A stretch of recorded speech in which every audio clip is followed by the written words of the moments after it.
കോഴിക്കോട് കേസരി ഭവനിൽ നവരാത്രി സർഗോത്സവം ഈ മാസം 20-ന് ആരംഭം കുറിക്കും. കൊല്ലൂർ മൂകാംബിക ക്ഷേത്രം മുഖ്യ അർച്ചക സുബ്രഹ്മണ്യ അടികളുടെ കാർമ്മികത്വത്തിൽ മഹാസാരസ്വത പൂജയോടെയായിരിക്കും സർഗോത്സവത്തിന് തുടക്കം കുറിക്കുക. അടുത്ത തിങ്കളാഴ്ച വൈകിട്ട് 5:30-ന് കേന്ദ്ര സാംസ്കാരിക വകുപ്പ് മന്ത്രി ഗജേന്ദ്ര സിംഗ് ഷെഖാവത്ത് പരിപാടി ഉദ്ഘാടനം ചെയ്യും. ഒരു സാംസ്കാരിക ഉത്സവമായിട്ടാണ് കേസരി ഭവനിൽ നവരാത്രി സർഗോത്സവം നടത്തുന്നത്.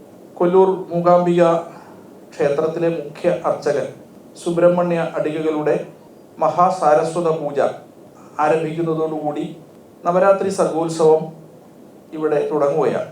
ഈ വർഷത്തെ പുരസ്കാരം നവരാത്രി സർഗപ്രതിഭാ പുരസ്കാരം പ്രസിദ്ധ പിന്നണി ഗായകൻ മധു ബാലകൃഷ്ണനാണ് നൽകുന്നത്. ബഹുമാനപ്പെട്ട കേരള ഗവർണർ സെപ്റ്റംബർ 29 5:30 ഇതേ വേദിയിൽ നടക്കുന്ന സാംസ്കാരിക സമ്മേളനത്തിൽ വെച്ച് സമർപ്പിക്കുന്നതാണ്. എല്ലാ സ്ഥലങ്ങളിലും 9 ദിവസമാണെങ്കിൽ നവരാത്രി സർഗോത്സവം 12 ദിവസം നീണ്ടു നിൽക്കുന്ന ഒരു വലിയ സാംസ്കാരിക മാമാങ്കമാണ്.